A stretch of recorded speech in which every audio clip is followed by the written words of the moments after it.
विश्वामित्र का आश्रम।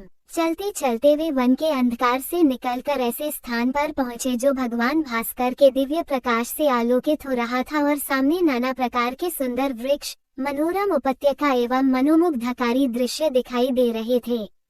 रामचंद्र ने विश्वामित्र से पूछा, हे मुनिराज, सामने पर्वत की सुंदर उपत्यकाओं में हरे हरे वृक्षों की जो लुभावनी पंक्तियां दृष्टिगत हो रही हैं, उनके पीछे ऐसा प्रतीत होता है कि जैसे कोई आश्रम है।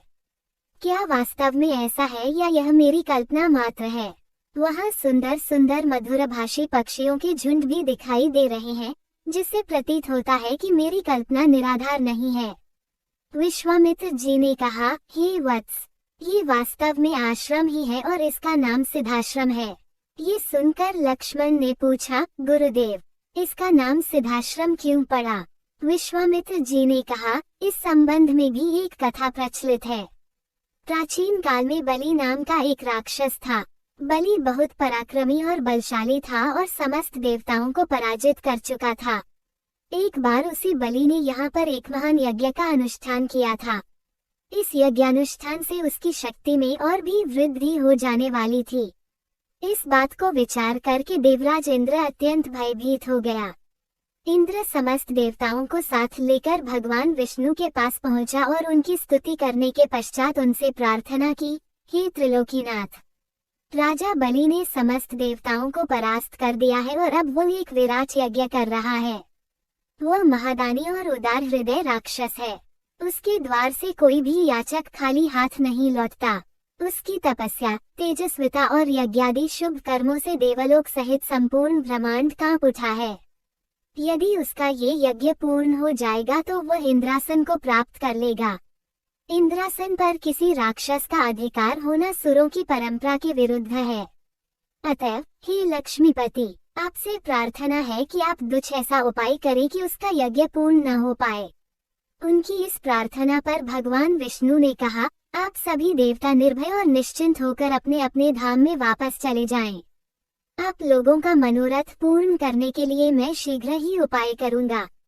देवताओं के चले जाने के बाद भगवान विष्णु वामन बौने का रूप धारण करके वहां पहुंचे जहां पर बलि यज्ञ कर रहा था।